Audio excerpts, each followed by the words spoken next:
رب العالمين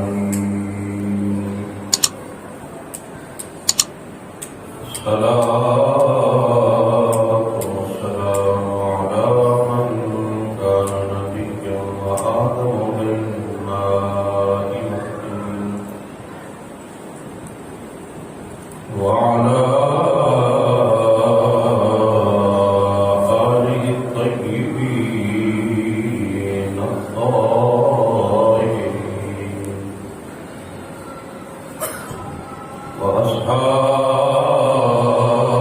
وأصحابه الهادين المهديين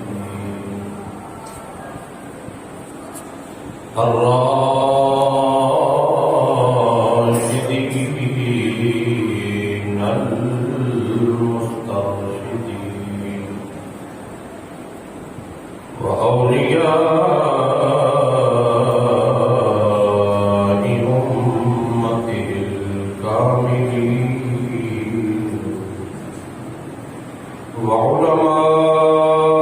وعلماء ملته وأهل سنته أجمعين أما بعد فأعوذ بالله من الشيطان الرجيم بسم الله الرحمن الرحيم يا أيها الذين آمنوا ادخلوا في السلم كافة ولا تتبعوا خطوات الشيطان إنه لكم عدو مبين آمنت بالله صدق الله مولانا العظيم وصدق رسوله النبي الكريم الأمين ببركة إن الله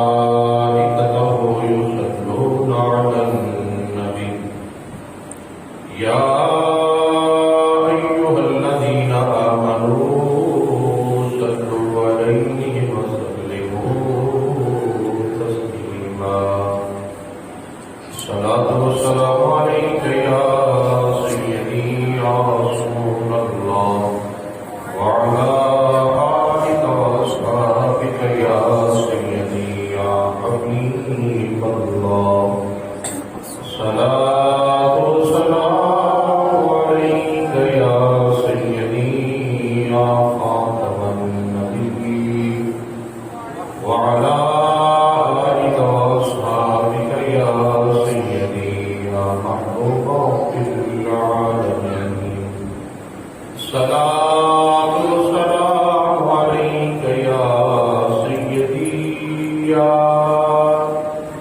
إمام الأولين والآخرين وعلى آلك وأصحابك يا سيدي يا إمام الأنبياء والمرسلين بندے پروردگارم امت احمد نبی دوستدارے جاریارم تابع اولاد علی مذہب حنفیتارم ملت حضرت خلیل خاک پائے غوث اعظم زیر سایہ النبی ہزار بار بشویم دهن مشکو کلا ونوز نامی تو گفتن کماری بی ادبی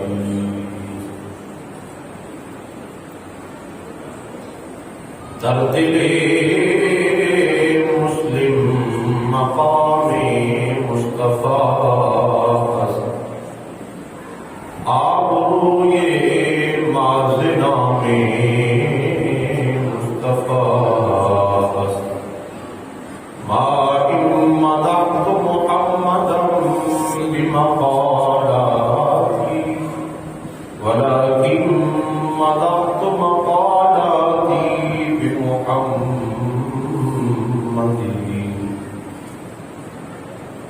بلغ العلا بكماله كشف الدجى بجماله حسنت جميع خصاله صلوا عليه وآله وسلموا تسليما كثيرا كثيرا دائما. اللہ رب العالمین حکم الحاکمین کے سمجھ دور کریم جو دو فلاح اور حضور پرنور شافعی جو مشہور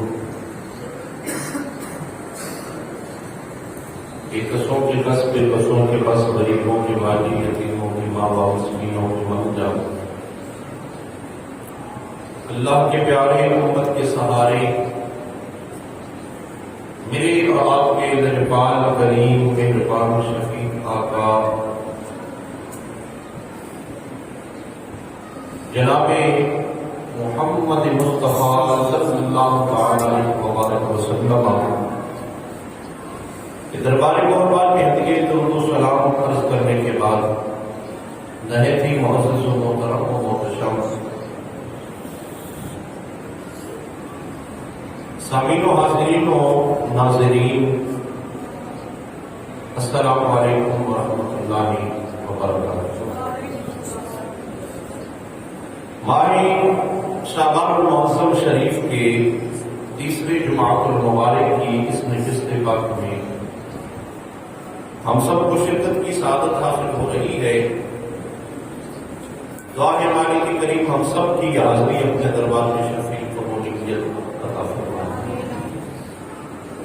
اور ہماری حاضری مالک کریم دنیا میں ہمارے لیے باعث برکات اور آخرت میں ہمارے لیے ذریعہ نجات بنائے.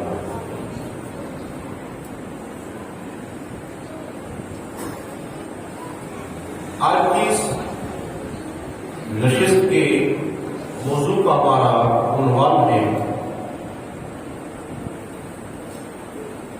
اپنا تعلق اور واسطہ اپنے رب سے مضبوط کرو.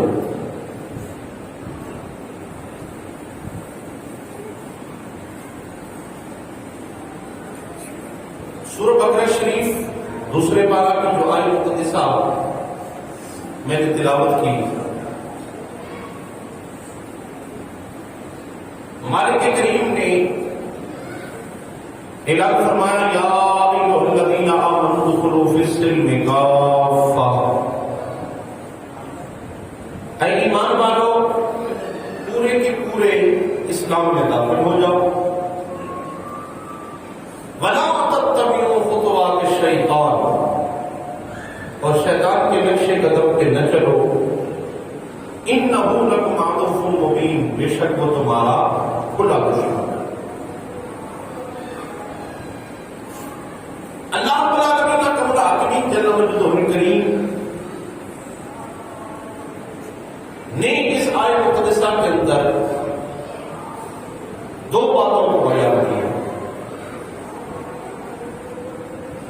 پہلی بات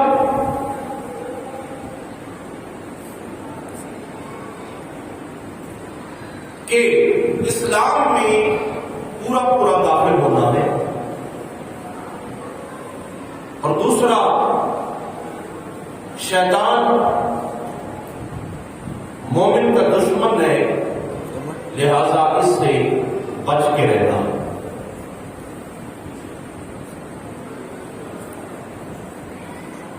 میرے مصطفیٰ کریم علیہ السلام کہ وہ چند صحابہ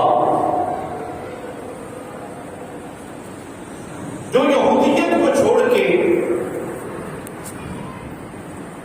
جناب حضرت عبداللہ علیہ السلام اور دیگر چند حضرات صحابہ کرام علیہم رضوان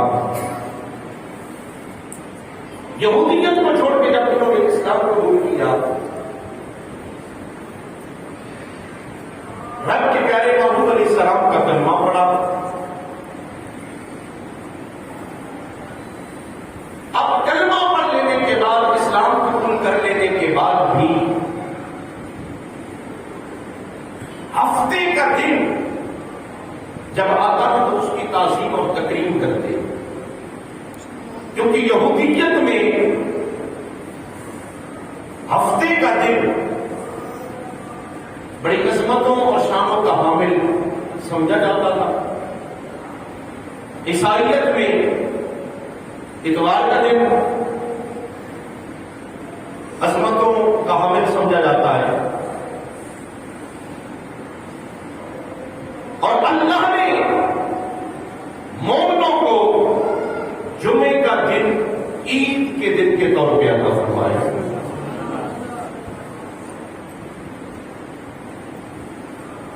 لہذا ایمان والے مسلمان مومن جمعے کا دن وہ محترم سمجھتے ہیں، اور جمعہ شریف کی عظمت و شان اللہ نے قرآن میں بیان فرمائی، ہمارے آقا کریم صلی اللہ علیہ وآلہ وسلم نے حدیث طیبہ میں بیان فرمائی۔ وہ چند صحابہ کی یہودیت کو چھوڑ کے جنہوں نے اسلام قبول کیا، وہ جب ہفتے کا دن آتا تو ہفتے کا دن کا بھی احترام کرتے، اور یہودیت میں جو کام ہفتے کو نہیں کیے جاتے تھے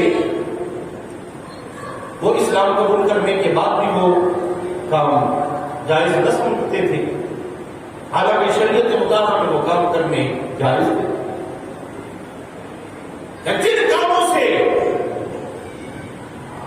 رکنا نہیں چاہیے یا رکنا چاہیے وہ ہفتے کے دن سارے وہ معاملات کرتے۔ اسی طرح اونٹنیوں کا دودھ پینا یا اونٹ کا گوشت کھانا یہودیت میں جائز نہیں سمجھا جاتا، اور اسلام نے اسے مباح اور جائز قرار دیا کہ اونٹنی کا دودھ بھی پیا جا سکتا ہے، اونٹ کا گوشت کھانا بھی حلال اور جائز ہے۔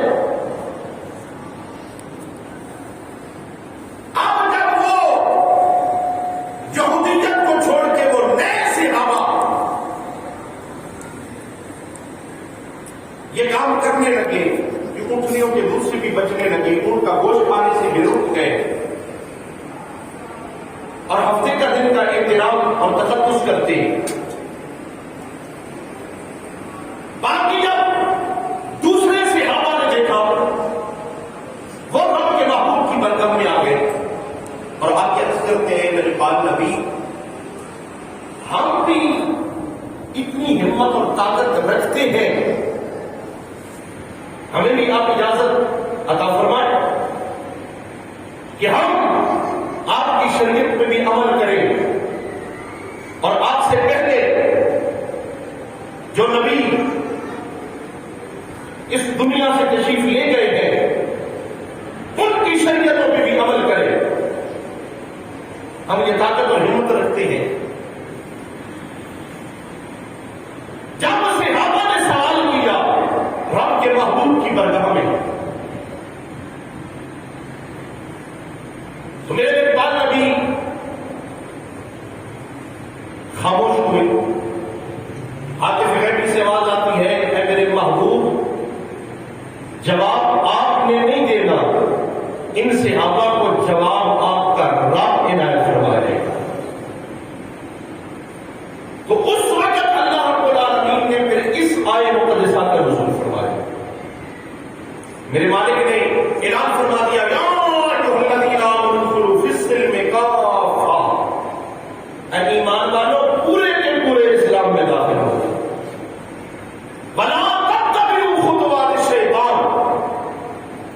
اور شیطان کی جو تمہیں برگلا ہوا ہے نا کہ دو شریعتوں پہ عمل کرو، فرمایا شیطان کے بہکاوے میں نہ آنا، انہو عدو مبین، یہ تمہارا کھلا دشمن ہے، یہ تمہارا کھلا دشمن ہے، اور سب سے بڑا دشمن انسان کا شیطان ہے۔ میرے اقبال نبی نے فرمایا کہ ہر انسان کے ساتھ شیطان ہوتا ہے، ہر انسان کے ساتھ شیطان ہے، اور شیطان کی رہنے کی جگہ بھی ہمارے آقا صلی اللہ علیہ وسلم نے بتائی ہے۔ انسان کے دل کے اندر شیطان رہتا ہے، اور دل کے اندر جو رہنے کی جگہ ہے آقا کریم صلی اللہ علیہ وسلم نے وہ بھی بتایا۔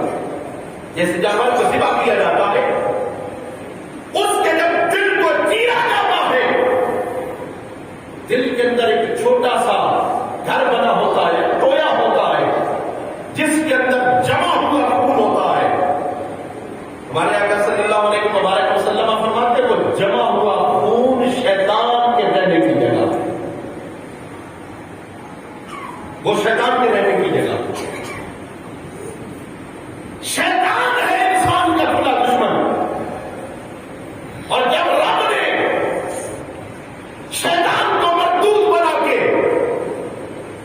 اپنے دربار سے نکالا، حالانکہ یہ پہلے اپنی عبادت، زہد اور تقوی کی وجہ سے فرشتوں کے ساتھ رہا کرتا تھا۔ فرشتہ تھا نہیں، نہ فرشتوں کا استاد ہے۔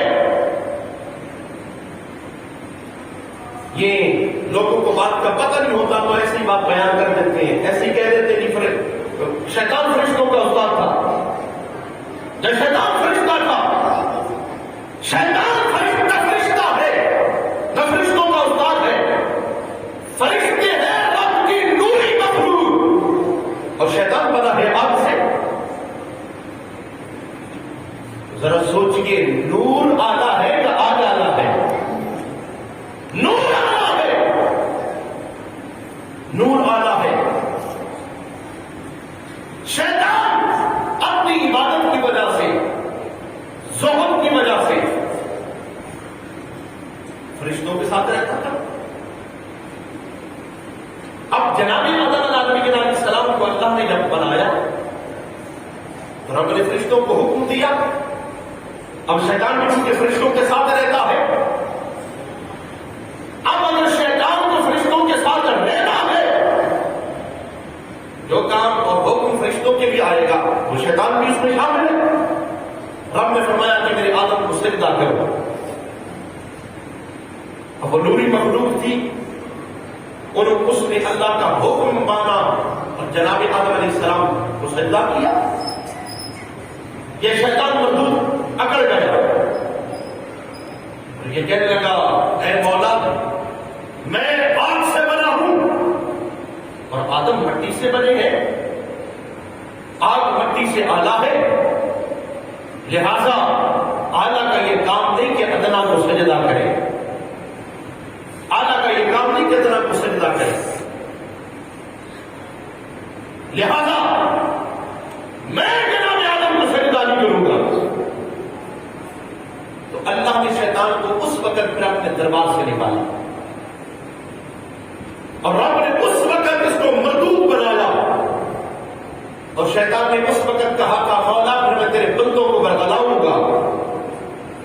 میرے رب نے فرمایا تھا جو میرے ہوں گے وہ تیرے بہکاوے میں نہیں آئیں گے، جو میرے ہوں گے وہ تیرے بہکاوے میں نہیں آئیں گے۔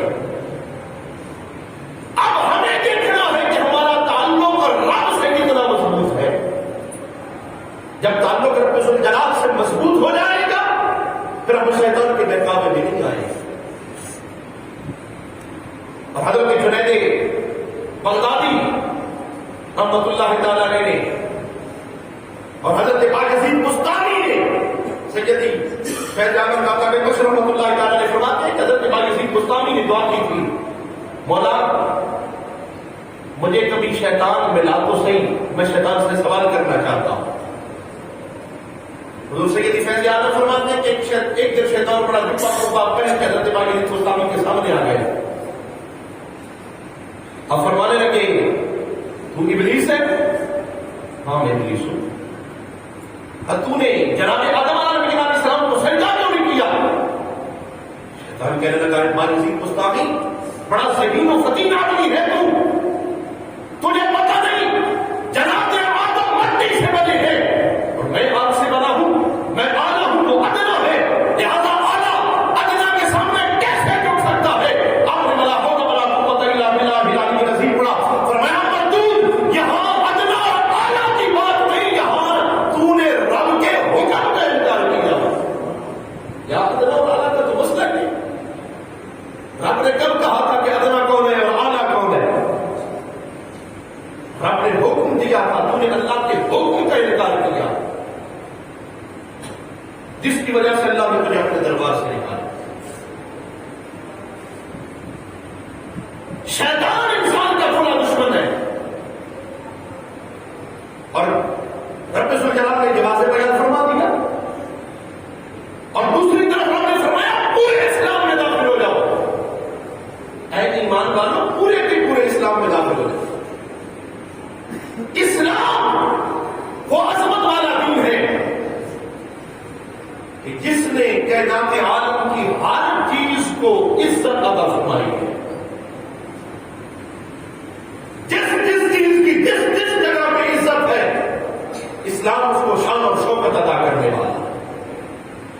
اور آج اسلام میں آ کے کلمہ پڑھ کے رب کے محبوب کا اور ہم اگر رب سے تعلق اپنا مضبوط کر لیں گے تو پھر یہ دنیا بھی آسان ہو جائے گی، موت بھی آسان ہو جائے گی، قبر اور حشر کا نقشہ بھی بدل جائے گا. حضرت امام حسن بصری رحمۃ اللہ تعالی نے بڑے جلیل القدر اللہ کے ولی ہیں اور حضرت مولانا علی بن مرتضیٰ شریف رضی اللہ تعالیٰ عنہ کی شاگرد ہے. آپ سے پڑھنے والے ہیں، آپ نے پڑھایا ہے. حضرت خواجہ حسن بصری رحمۃ اللہ تعالی علیہ تجارت کے لیے جایا کرتے تھے اور بلخ کا جو بادشاہ تھا نا اس کے ساتھ حضرت خواجہ حسن بصری کا دوستانہ اور یارانہ اور دوستی تھی. حضرت خواجہ حسن بصری چلے بلخ کی طرف پہنچے. جب شہر میں پہنچے تو لوگوں سے پتہ کیا کہ بادشاہ تمہارا کہاں ہے.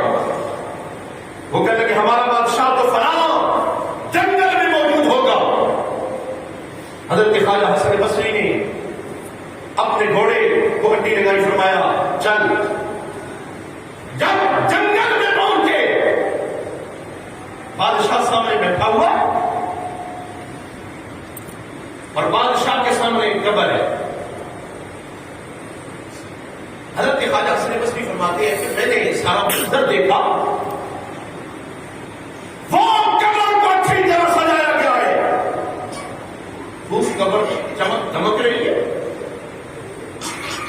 اور فرماتے ہیں پہلے ایک ٹولی لوگوں کی آئی، قبر کے پاس کھڑے ہو کے کچھ باتیں کر کے چلے گئے. تھوڑی دیر کے بعد دوسری ٹولی آ گئی، گروہ اور لشکر آ گئے، قبر کے پاس آ کے کھڑے ہو کے کچھ باتیں کر کے وہ بھی چلے گئے. فرماتے جب ہو گئے تو تیسری ٹولی آ گئی، وہ آ کے قبر کے پاس کھڑے ہو کے کچھ باتیں کر کے وہ بھی چلے گئے. فرماتے ہو گئی تو چوتھی ٹولی آ گئی لوگوں کی، وہ قبر کے پاس کھڑے رہے، کچھ باتیں کر کے وہ بھی چلے گئے. حضرت خواجہ حسن بصری رحمۃ اللہ تعالی علیہ فرماتے ہیں کہ میں بادشاہ کے قریب گیا، میرا دوست تھا، یار تھا. میں نے کہا بادشاہ تو بڑا پریشان ہے، بڑا غمگین ہے اور یہ قبر کس کی ہے؟ بادشاہ کہنے لگا اے حسن بصری میرا جوان بیٹا فوت ہو گیا، جوان میرا بیٹا فوت ہو گیا اور یہ قبر میرے بیٹے کی ہے، میرے بیٹے کی قبر. حضرت خواجہ حسن بصری رحمۃ اللہ علیہ فرمانے لگے اگر تیرے بیٹی کی قبر ہے، تو سامنے بیٹھا ہے، اور یہ 4 لوگوں کی جو ٹولیاں آئی، جو گروہ اور لشکر آئے، جو جماعتیں آئی، وہ کچھ باتیں کر کے قبر کے پاس تو چلے گئے. یہ کون لوگ تھے؟ وہ بادشاہ کہنے لگا، اے خواجہ حسن بصری، جب وہ پہلی ٹولی آئی نا، وہ ساری حکیموں، طبیبوں اور ڈاکٹروں کی ٹولی تھی. وہ آ کے میرے بیٹے کی قبر کے پاس آ کے کہنے لگے، اے بادشاہ کے بیٹے، اگر دوائیوں سے، آپریشنوں سے، سرجری سے اگر کوئی بندہ موت سے بچ جاتا تو ہم تجھے بچا لیتے. اگر دوائیوں سے کوئی بندہ بچ جاتا تو ہم تجھے مرنے نہ دیتے، ہم بچا لیتے. اگر آپریشنوں سے موت سے بچا جاتا تو ہمارے بادشاہ کا بیٹا تھا، ہم تجھے مرنے نہ دیتے. فرماتے ہیں یہ بات کہہ کے چلے گئے. پھر دوسری ٹولی، بادشاہ کہنے لگا، دوسری ٹولی علماء، حافظوں اور قاریوں کی آ گئی. آگے انہوں نے بھی یہ بات کی کہ بادشاہ کے بیٹے، اگر ہماری تلاوتوں سے، ہمارے علم سے اگر تم موت سے بچ سکتا ہوتا تو ہم دعائیں کر کر کے تجھے موت سے بچا لیتے. لیکن دعاؤں سے کوئی نہیں بچتا، تلاوتوں اور علموں سے کوئی نہیں بچتا، لہذا ہم تجھے نہیں بچا سکے. فرمایا تیسری جو ٹولی تھی وہ فقیروں اور درویشوں کی ٹولی تھی. وہ آ کے کہنے لگی، ہمارے چلوں سے اگر تم موت سے بچ سکتا ہوتا تو ہم تجھے بچا لیتے. ہماری تصویروں سے اگر تم بچ سکتا ہوتا تو ہم تجھے موت سے بچا لیتے. ہمارے تعویذوں اور دموں سے اگر تم موت سے بچ سکتا ہوتا تو تجھے ضرور بچاتے. ہمارے بادشاہ کا بیٹا تھا. چوتھی ٹولی میرے وزیروں اور مشیروں کی تھی. وہ بھی آ کے کہنے لگے، اگر موت سے بچنے کا کوئی قانون ہوتا تو ہم اسمبلی میں بل پیش کروا کے، قانون پاس کروا کے تجھے موت سے بچا لیتے. اگر کسی فوج کو لگانے سے اے بادشاہ کے بیٹے تو بچ سکتا ہوتا تو ہم ساری فوج لگا دیتے، تجھے موت سے بچا لیتے. لیکن ہم عاجز ہیں کہ تجھے موت سے بچا نہیں سکتے. بادشاہ کہنے لگا، اے خواجہ حسن بصری، میں رب کو بھول کے بیٹھا تھا. میں بادشاہ ہو کے اپنے بیٹے کو موت سے نہیں بچا سکا. میں سلطنت کا حاکم ہو کے اپنے بیٹے کو اگر موت سے نہیں بچا سکتا تو پھر مجھ سے زیادہ طاقتور وہ موت عطا کرنے والا ہے. وہ رب موت عطا کرنے والا جو ہے وہ سب سے زیادہ طاقتور ہے. اے حسن بصری، میں نے اس وجہ سے اپنی ساری بادشاہت کو چھوڑ کے جنگل میں آ کے اپنے رب کے ساتھ تعلق قائم کرنے کے لیے آ گیا. اپنے رب سے اپنا تعلق مضبوط کرنا چاہتا ہوں. وہ رب قادر ہے، وہ رب چاہے ملک الموت سامنے کھڑا ہو تو رب پھر بھی ملک الموت کو واپس بلا کے زندگی عطا کر دیتا. یہ رب کی قدرت ہے، اللہ کی قدرت کے نظارے ہیں. اور رب موت عطا کرنا چاہے تو رب کو کوئی روک نہیں سکتا، رب بچانا چاہے پھر بھی کوئی رب کو نہیں روک سکتا. جب رب سے تعلق انسان کا قائم ہو جاتا ہے، تعلق مضبوط ہو جاتا ہے، تو پھر ساری کائنات کو میرا مالک اپنے بندے کے تابع کر دیتا ہے. ساری مخلوق پھر اس کے پیچھے چل رہی ہوتی ہے. کائنات عالم کی ساری چیزیں اس کا حکم ماننے کے لیے تیار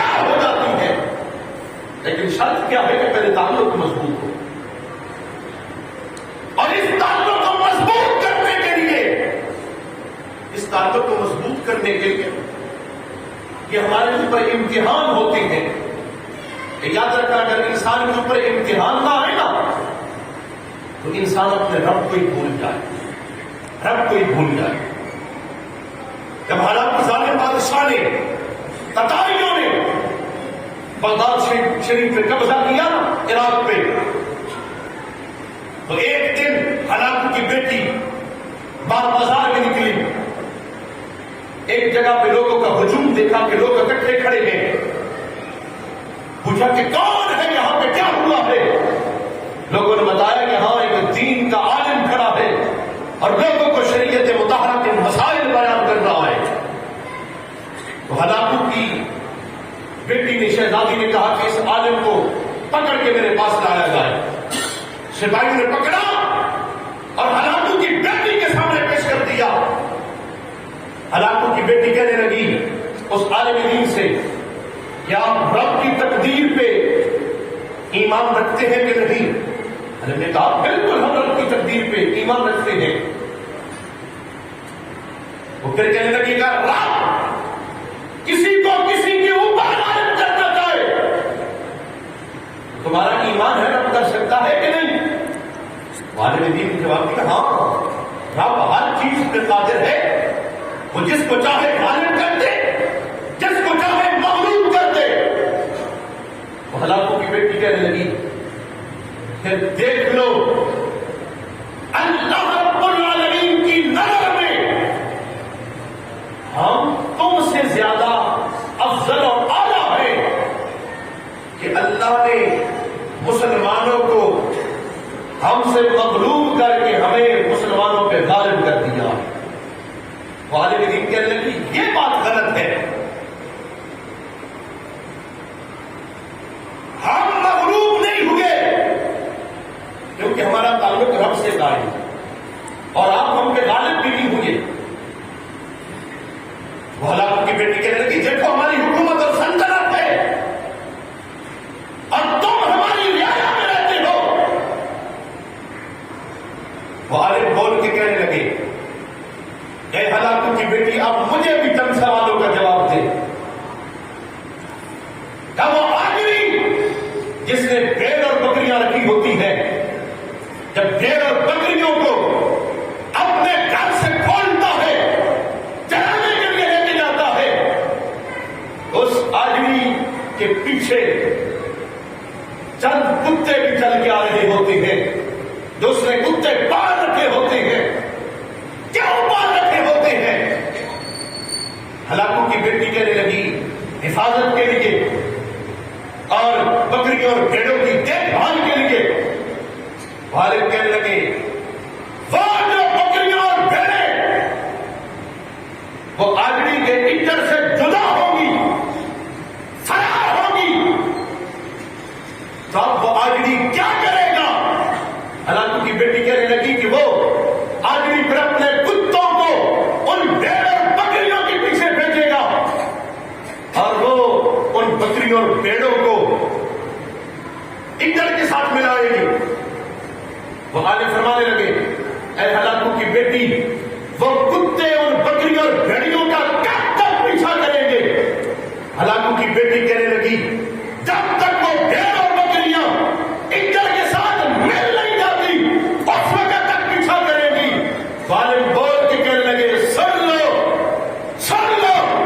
ہم مسلمان رب سے دور ہو گئے تھے، رب سے دور ہو گئے تھے، رب سے ہمارا تعلق ٹوٹ چکا تھا.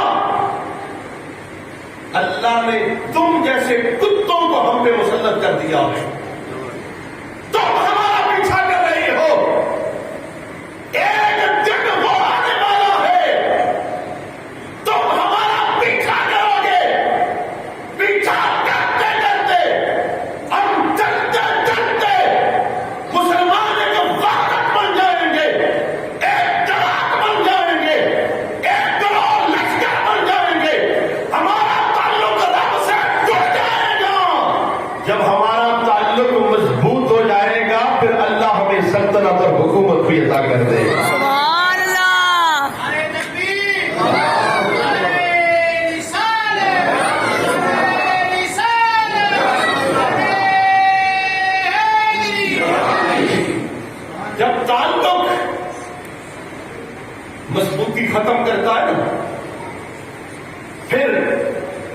حکمران بھی اللہ ویسے بھیج دیتا ہے، پھر تکلیفیں بھی ویسی آ جاتی ہیں، پھر وبائیں بھی اسی طرح کی پھیل جاتی ہیں۔